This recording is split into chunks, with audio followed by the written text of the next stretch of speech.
дуруд бинандагони азиз, манзур аст барои шумо барномаи дурахшон аз телевизиони вилояти суд. Бо шумо ҳастам Аҳлиддин Шамсиддинзода. Ёдрас мешавем ки барномаи дурахшон аз ҷониби идораи телевизион ва радиои вилояти суд дар ҳамкорӣ бо Кумитаи иҷроии Ҳизби халқии демократии ҷумҳурии Тоҷикистон дар вилояти суд таҳия ва пешниҳоди мардум мегардад. Агар шумо фарзанди шумо ё набераи шумо дорои истеъдод ва лаёқати фавқулода бошед, пас маҳз барномаи дурахшон, минбари баланди барномаи дурахшон барои шумо аст.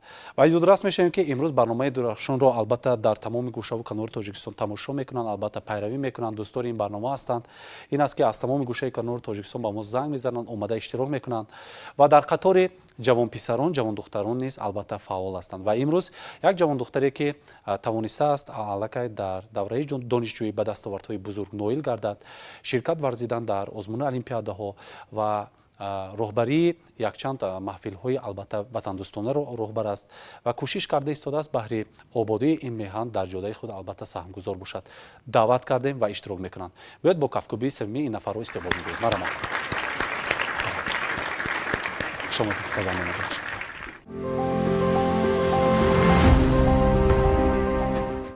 бори дигар дуруд бинандагони азиз, ёдрас мешавем ки барномаи дурахшон аз ҷониби идораи телевизион ва радиои вилояти суд дар ҳамкорӣ бо Кумитаи иҷроии Ҳизби халқии демократии Тоҷикистон таҳия ва пешниҳоди шумо мегардад. Агар шумо фарзанди шумо ё набераи шумо ё шогирди шумо дорои истеъдод ва лаёқати фавқулода дар кадом намуди ҳунар набошад, дошта бошед, пас ин барнома барои шумо аст. Ба рақами телефоне ки ҳоло барои шумо намудора занг занед, кӯшиш мекунем як барномаи ҷолибро омода карда манзури шумо дорем, ё ба саҳифаи иҷтимоии барнома ки албатта бо исми барномаи дурахшони телевизиони вилояти суд албатта дарҷ гардидааст, навишта шудааст, дархости худро гузоред ҳам дар фейсбук ва ҳам дар инстаграм. Мо кӯшиш мекунем як барномаи олиҷанобро таҳия карда манзури шумо дорем. Ва имрӯз меҳмони барномаи мо ҳастанд аз шаҳри Истаравшан Париноз Маҳмудӣ. Хуш омадед. ташаккури зиёд барои даъват. салому сипоси худро пеш аз ҳама ба кулли кормандони телевизиони вилояти суд ва бинандагони барномаи дурахшон мерасонам. офарин, аҳсан. хоб, мегуфтед ки барномаҳои қаблии моро тамошо мекардед? бале, барномаҳои қаблии дурахшонро тамошо кардам. хоб, аз дигар иштирокчиён фикру ақидаатон чӣ гуна буд? воқеан барномаи дурахшон минбари муаррифии истеъдодҳои ҷавон аст ва дар ҳақиқат ҷавонони арзанда ва фаъоли меҳан имрӯз дар ин барнома ширкат варзида истодаанд ки ман нашрҳои пешинаи ин барномаро тамошо намудам ва беҳтарин баромаде ки ҷавонписарон, ҷавондухтароне ки дар ин барнома доштанд истеъдодҳо, ки ба шумо бештар писанд омад? баромади Малика Бону Муҳиддинзода, Фархунда Эркаева ки як ҷавондухтари ҳунарманд аст ва ҳамчунин роҳбари маҳфили ватанпарвар Манучери азиз беҳад диққатҷалбкунанда буд. суханҳои пур аз меҳру самимият ба меҳан гуфта шуд. ман ин лаҳза мехостам атрофи истеъдоди Париноз сухан гӯем. ки ҳастед, аз куҷо ҳастед, дорои кадом қобилият ҳастед ва дар куҷо таҳсил мекунед? ташаккури зиёд. Париноз пеш аз ҳама як духтарест ки дар дил орзуҳои бузург дорад ва зодаи шаҳри Истаравшан ҳастам. Дар донишгоҳи давлатии Хуҷанд аз рӯи ихтисоси забони англисӣ дар факултети забонҳои хориҷӣ таҳсил намуда истодаам. офарин. яъне забонҳои хориҷиро имрӯз аз худ карда шуд, чун имрӯз ихтисосатон ҳамин аст ва берун аз ин боз кадом фанҳои забонҳои хориҷиро аз худ карда истодед? пеш аз ҳама ғайр аз он ки ихтисосам забони англисист, боз мехоҳам ки дигар забонҳои хориҷиро ҳарчи бештар омӯзам, аз худ кунам ва ба ҷаҳони бузурги забонҳо ворид гардам ва барои худ як роҳи нав, як дунёи навро кашф намуда бошам. пеши худ мақсад гузоштам ки пас аз оне ки забони англисиро пурра меомӯзам ва дараҷаи ба худ қонеъкунандаро мегирам, ман бояд забони олмонӣ ва забони франсузиро барои худ омӯзам, то ки боз ҳам аз таърих, маданият ва анъанаҳои ин кишварҳо бохабар шавам ва вақте ки сафар мекунам ба ин кишварҳо аз надонистани забон روی خود را نیافته نشنم، یعنی توانم که مقصد خود را با روی سرخ جواب دهیم. با روی سرخ جواب دهم به مقصد رسم. در این نوبت البته نامخته زبان خود آموختن دیگر زبان ها امر محال است. شما باید زبان تاجیکی خودمون رو با یک شیوه زیبا که حالا سخن رانده ایستادید باید دانید، آموزید، از تاریخ و عنعنه‌های ما برخوردار باشید و دانستن زبان ناب تاجیکی این وظیفه هر یک شهروند تاجیکستان است. احسان میگم در قطار زبان تاجیکی، زبان انگلیسی و روسی، فرانسوی و آلمانی البته این بهترین می شود.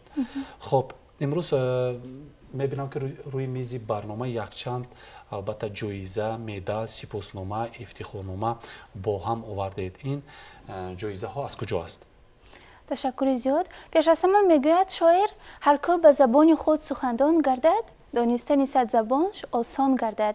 من آموزش را از مهر و صمیمیت خود به ادبیات و به زبان ناب تاجیکی آغاز کردم و از دوران مکتبی در المپیادهای فنی از فن زبان و ادبیات تاجیک شرکت می‌ورزیدم و این مدال هایی که حالا شما در اینجا می‌بینید 3 مدال نقره از فن زبان و ادبیات تاجیک در المپیادهای جمهوریوی مکتب بچگان است که در سالهای 2021 2022 و 2023 من این مدال ها را به دست آوردم که با دیپلم خاص وزیر معارف برای من همچون یک دستاورد بزرگ سالهای مکتبی است و من خیلی پاس می‌دارم و احترامش میکنم، زیرا پس هر یک این مدالی که شما می‌بینید و آن دیپلم ها مهنت و زحمت های نهفته است که برای ازبر نمودن ادبیات، برای تحلیل هر یک بیت، تحلیل لغت ها، واژه ها، برای اشتراک در این آزمون ها پریناز خیلی مهنت کرده است. برای همین من این دستاوردها را قدر میکنم. آفرین، احسن میگم. و هر یک انسان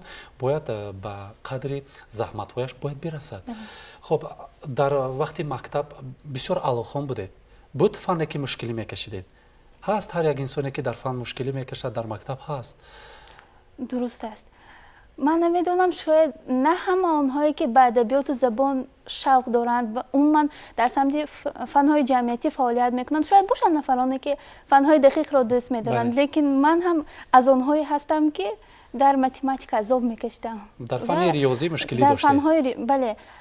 وابسته از اون که میخواندم به درس جواب میدادم و من مکتب رو پور را با بهای اعلا ختم نمودم، لیکن در همین با اون که آن فن وارد شده پورا آموخته نتوانسته بودم. بله. لیکن فن زبان و ادبیات تاجیک رو کلا آموختید، وارد همین دنیای زیبا شدید، دوست داشتید. خب من در این لحظه بسیار خواهش میکردم استعداد شعرخوانی شما، بهترین شعر رو امروز هدیه بینندگان کنیم. کدام شعر رو قرائت میکنید؟ من جوانم، قدر نیکی و بدی شاید ندانم، سوز و درد آدمی را از نگاه ها از تبسم ها نخوانم. دشمنم را دوست گویم، دوست را دشمن بدانم.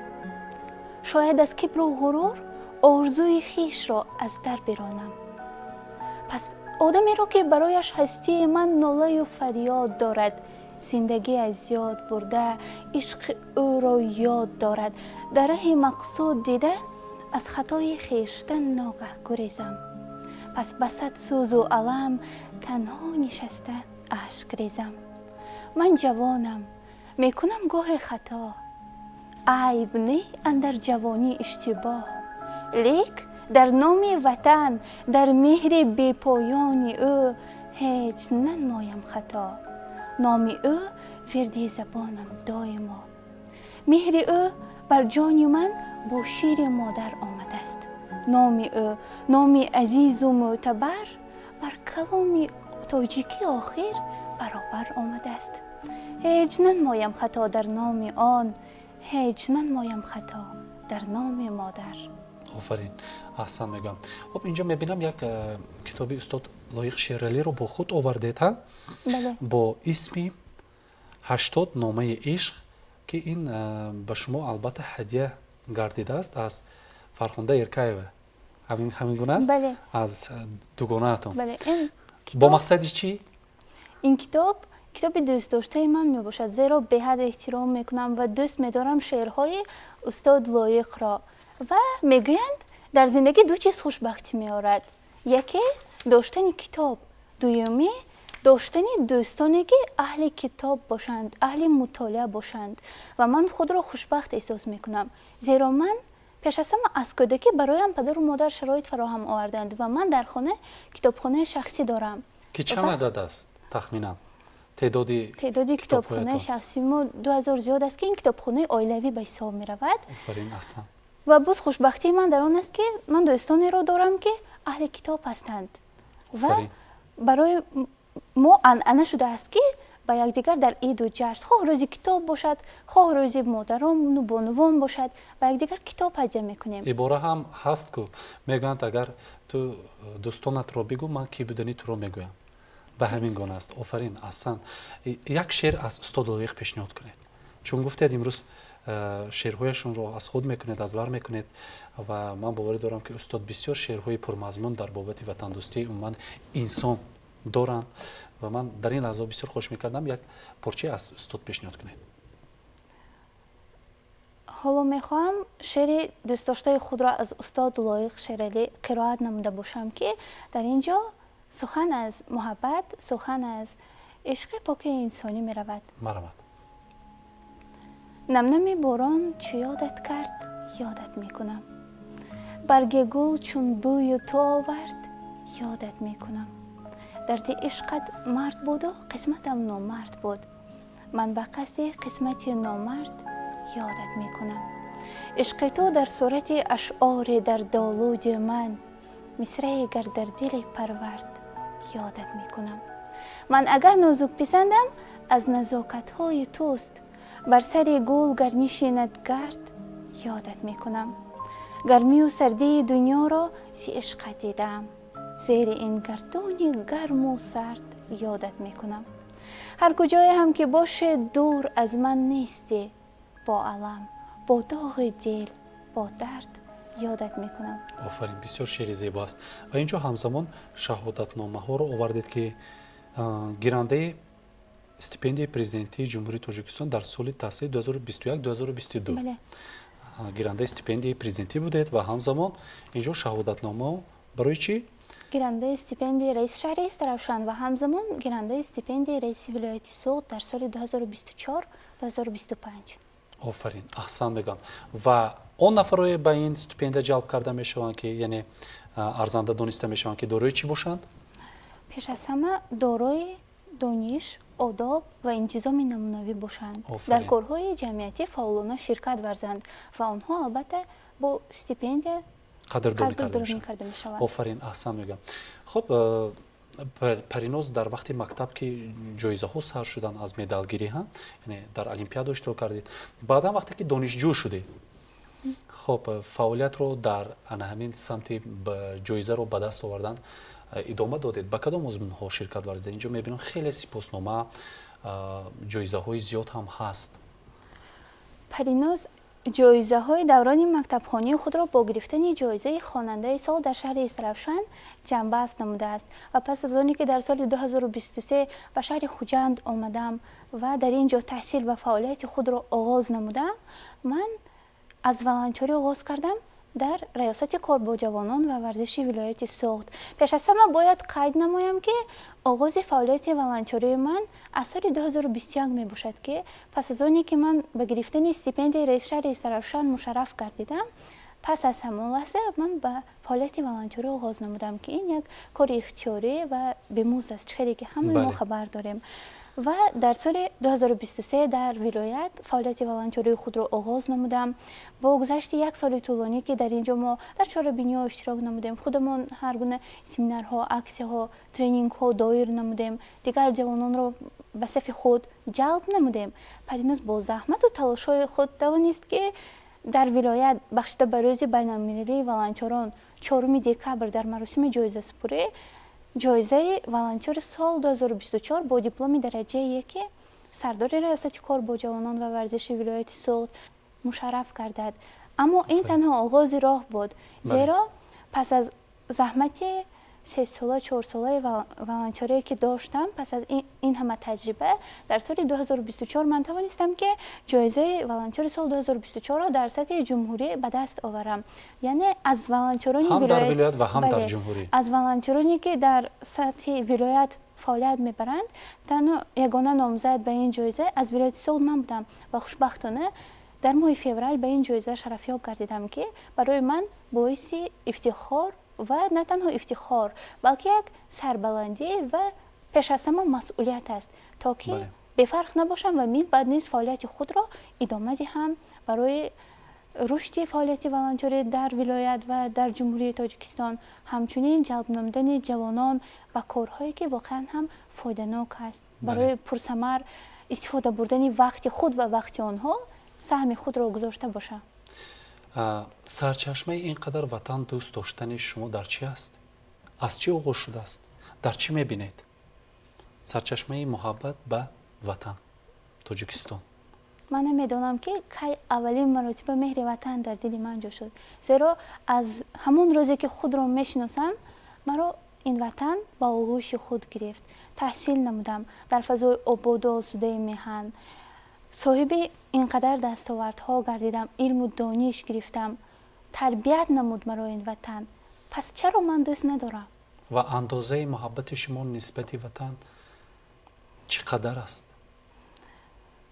мегӯянд муҳаббат андоза надорад.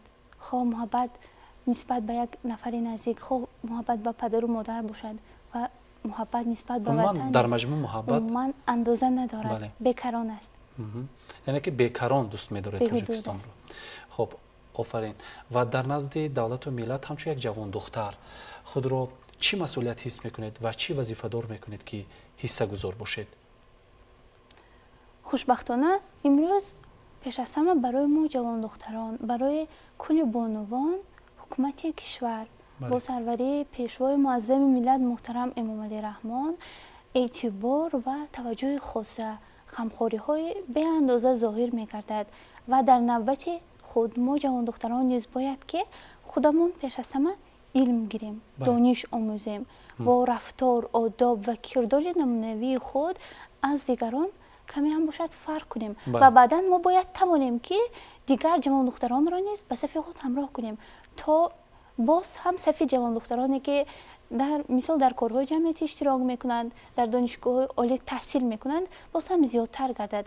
мо бояд он ҳамон ҳисси ватандӯстӣ, он ҳама меҳру муҳаббатеро ки худамон дар диламон дорем ба дигарон низ дода тавонем ва аз паси худ дигар ҷавондухтаронро низ оварда тавонем. офарин. имрӯз дар қатори волонтёрӣ шумо роҳбари маҳфили пайравони пешвои миллат дар вилоят ҳастед ва чандин маҳфилҳои хурди дигар ки дар назди ин маҳфил таъсис дода шудааст. дар бораи анами фаъолияти шумо ки имрӯз барои чӣ таъсис дода шудааст ва имрӯз фаъолияташ чӣ гуна аст, то натиҷаҳои дигар чӣ бояд корҳоро анҷом диҳад? биёед дар бораи ҳамин гап занед. хуб, ташаккури зиёд. дар солҳои аввали таъсисёбӣ маҳфили пайравони пешвои миллат дар назди Иттифоқи ҷавонони Тоҷикистон таъсис ёфта буд, ки ин танҳо дар Душанбе фаъолият мекард. ҳоло бошад хушбахтона ба бахти ҷавонони вилояти Суғд ин маҳфил дар ҳудуди вилоят низ дар назди раёсати кор бо ҷавонон ва варзиши вилояти Суғд амал мекунад. ҷавонон ва наврасони тоҷик шиори пайравони пешвои миллатро барои худ ҳамчун як ливои пешбаранда қарор доданд, интихоб намуданд ва таҳти чунин шиор онҳо мехоҳанд ки воқеан ҳам як пайрави асили пешвои миллат бошанд. танҳо бо сухан дар амали худ нишон диҳанд.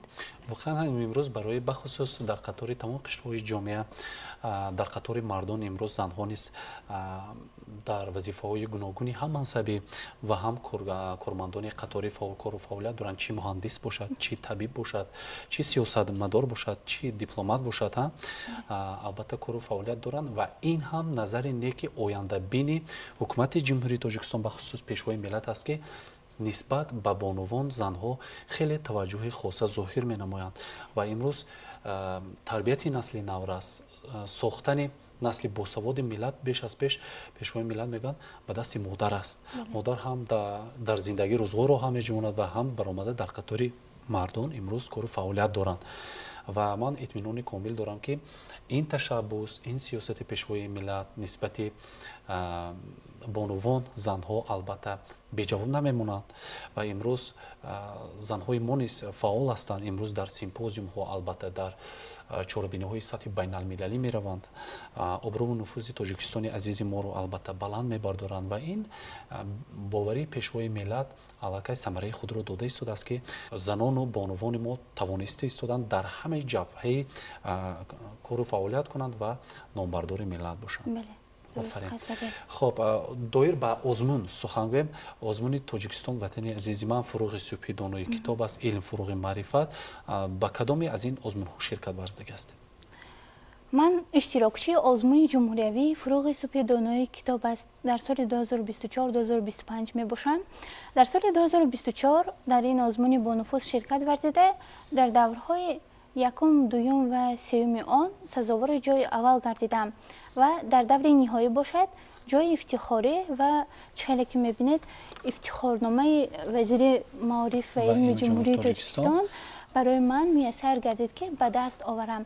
Аммо гирифтани ҷои ифтихорӣ ҳеҷ ҳам иродаи маро роҳафтода накард. бале, иродаи маро нашикаст, маро роҳафтода накард ва ман ҳоло соли ҷорӣ бошад дар даври вилоятӣ сазовори ҷои дуюм гаштам, ки омодагиҳо ба даври ниҳоӣ ҷараён дорад.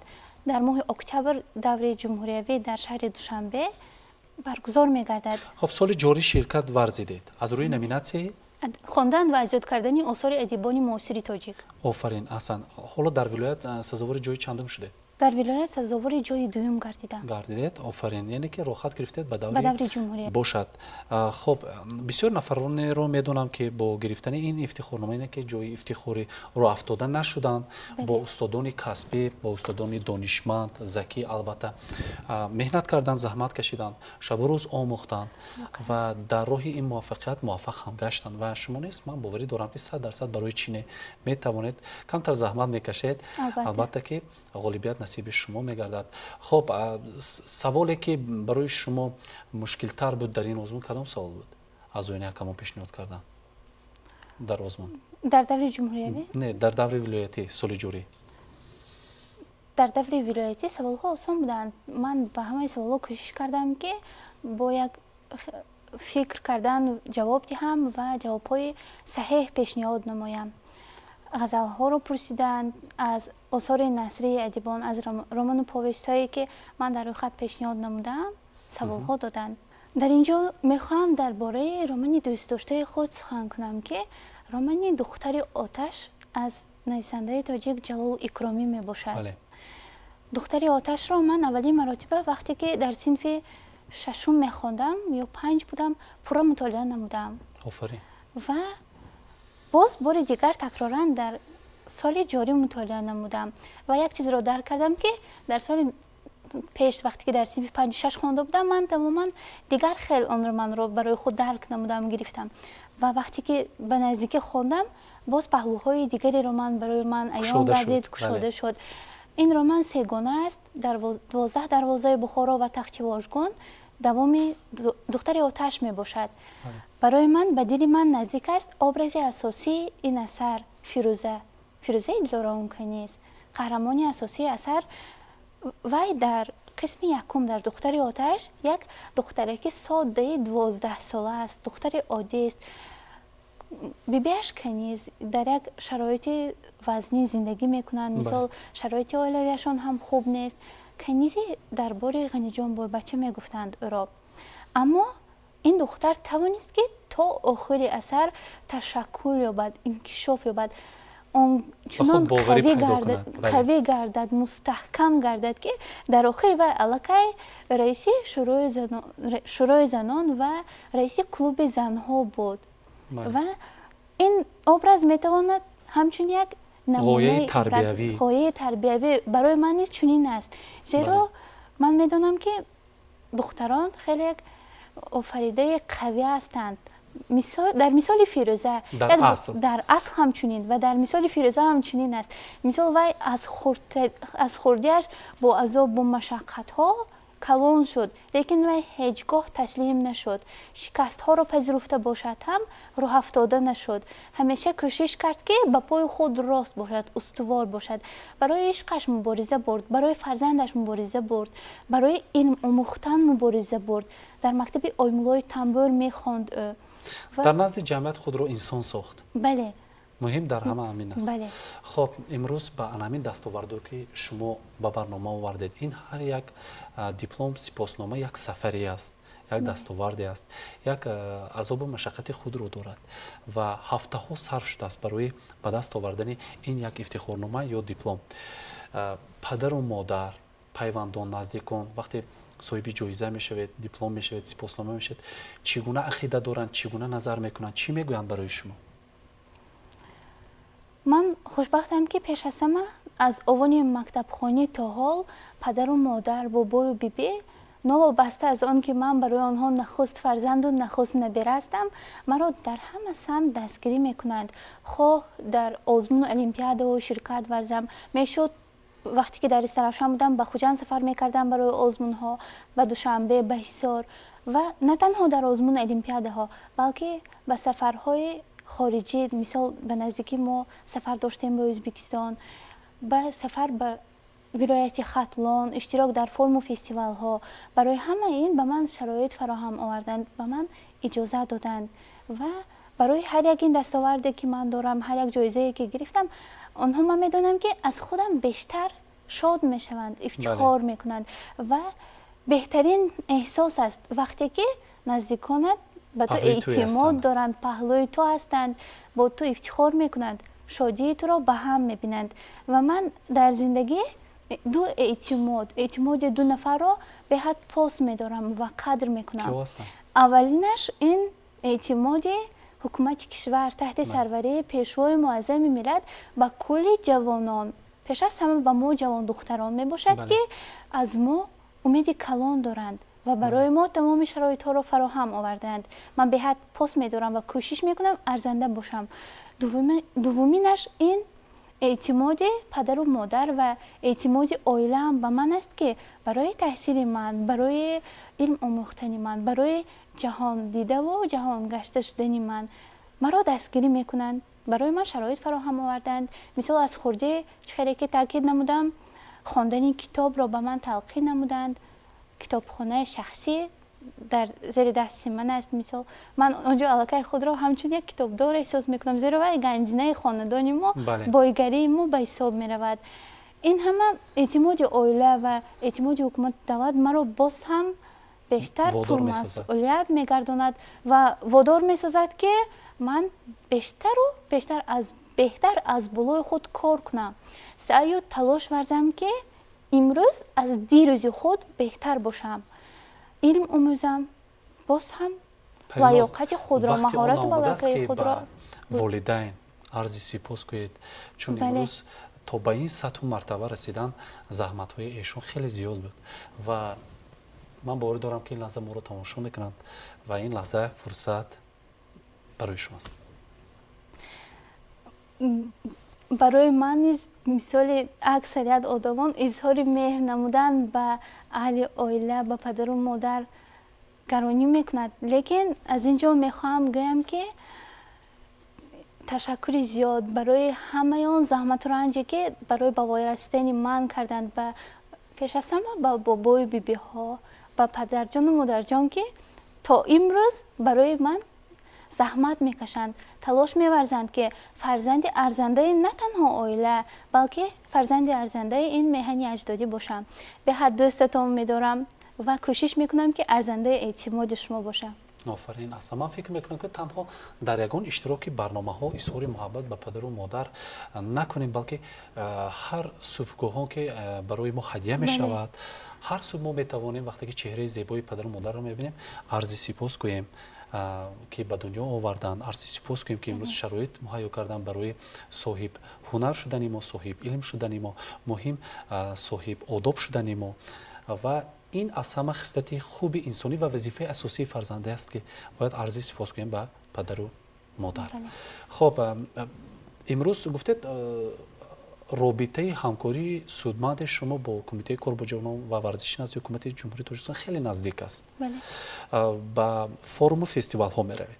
بله. خب در این جاده همکاریتان چگونه است؟ با کدام فستیوال ها رفتید و در این فستیوال ها لحظه های بهترین خاطرمان کدام ها بودند و برگزار کردن این گونه فستیوال ها چی می دهد؟ و برای خود چه گرفتید؟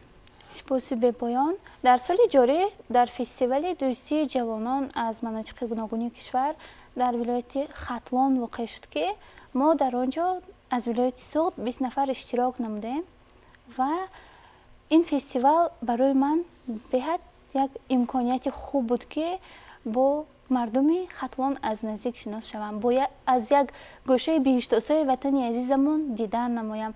ما در بسیار شهر و ناحیه‌های این ولایت ختلان سفر نمودیم. شب را در خانه مردم مهمان نواز این ولایت روز کردیم. با جوانان آن منطقه از نزدیک شناس شدیم، مبادله افکار، مبادله تجربه نمودیم. دیدیم که مثال جوانان در آنجا به چگونه فعالیت‌ها میل دارند، رغبت دارند و در مقایسه با منطقه خود این فستیوال ها امکانیت میدهد که رابطه جوانان تمام گوشه و کنار جمهوری باز هم مستحکمتر شود. آنها باز هم از نزدیک با هم شناس شوند، با عرف و عادت، رسم و رسوم و انعنه‌های خود شناس شوند. مهم متحد شدن است. متحدی است. بله. آفرین.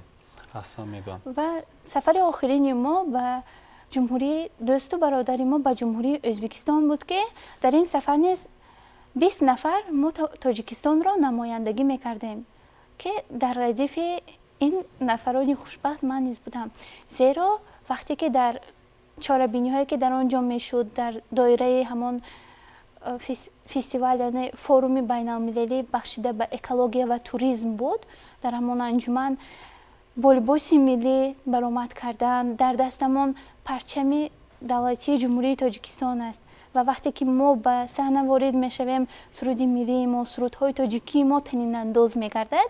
هرچند جمهوری ازبکستان همسایه و دوست خودمان است، لیکن باز هم از زمین وطن برای ما کمی هم باشه دورتر است. و آن حس افتخاری که از به برنمودن لباس ملی در آنجا داشتیم و شنیدن سرودهای تاجیکی و سرود ملی داشتیم، با سخن گفتن امکان ناپذیر است، زیرا برای ما این بهت سفر خاطرمان بود.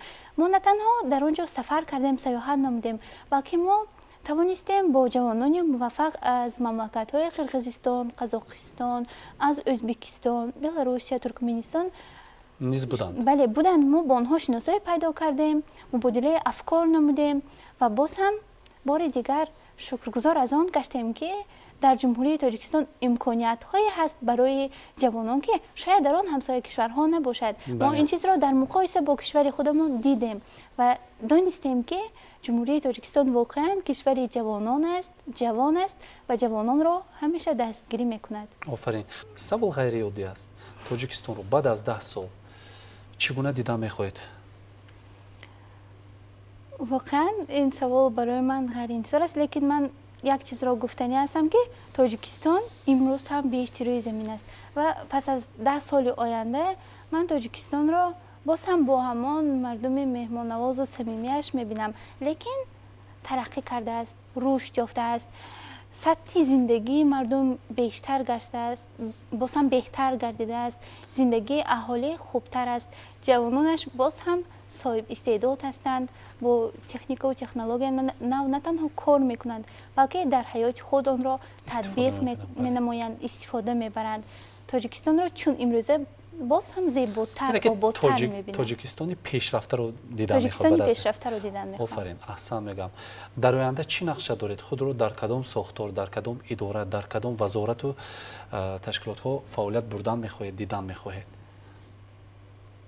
نقشتون چگونه است؟ وقتی که ختم میکنید در کجا کار و پیکارتون رو میبندید و فعالیت میبرید؟ تشکر زیاد. پس از ختم زینه بکالور من میخوام که پیش از همه معلومات خود را باز هم عالی گردانم و در زینه ماجستراتور تحصیل خود را ادامه دهم و در برابر این مقصد اساسی من که از خردی است و مرا به دنیای زبان ها آورد، این تأسیس دادن مرکز آموزشی زبان ها در شهر خود می باشد تا که در آنجا ҷавонон тавонанд ки боз ҳам бештар бо таҷрибаҳои пешрафта омӯзиши забонҳоро ба роҳ монанд. офарин, аслан беҳтарин мешавад ки дар маҳалли зистатон маркази омӯзиши забонҳо кушояд ва дар он ҷо чандин нафар ҷавонону кӯдакони наврасон албатта соҳиби забон шаванд. офарин, аслан иқдоми хуб аст. хоб имрӯз ба барнома бо як пироҳани зебои тоҷикона ба бар кардед, омадед. нуқтаи назари шуморо пурсида мехоҳам ки имрӯз ҳастанд баъзе масалан ҳатто аз кӯдакон оғоз кардаган то ҷавонон дигар калонсолон низ бо либоси ғайр либосҳои берун аз тоҷикистонро ба бар мекунанд. имрӯз мо ҷавонон албатта бояд барои ҳифз кардани либоси худ албатта пеш аз ҳама вазифадор бошем ва дар ин навбат ҳамчун як ҷавондухтари ватандӯст, ҷавондухтари ватансоз ки имрӯз ватанро дӯст медоред, мардумро дӯст медорем ва барои ҳар як порчааш ҷонамонро фидо мекунем барои ҳифзи фарҳанги ниёгонаш, эҳтироми либоси миллияш чӣ бояд кунем? пеш аз ҳама хеле ки ҳамагон воқиф ҳастем дар саросари ҷумҳурӣ аллакай толи солҳост ки аксияи ҷумҳуриявии тоҷикона мепӯшем идома дорад ва ҳамин аксия барои худи ман низ як такон буд, сабаб шуд ки меҳри ман нисбат ба ин пироҳан, ба либоси атлас, чакан, либосҳои миллии тоҷикона боз ҳам афзунтар гардад ва ман талош мекунам, кӯшиш менамоям ки тағйирро аз худам оғоз кунам, зеро агар ман худам намунаи ибрат бошаму пироҳани тоҷиконаи худро бо мувофиқа кардан ба мисол ба таҳсил дар дарс ба бар намоям, дар дигар корҳо ба бар намоям, ин аллакай як такон мешавад. шуморо мебинанд, дигарҳо низ албатта ҳавас мекунанд, мепӯшанд, онҳо низ мепӯшанд ва ин ба ҳукми анъана медарояд.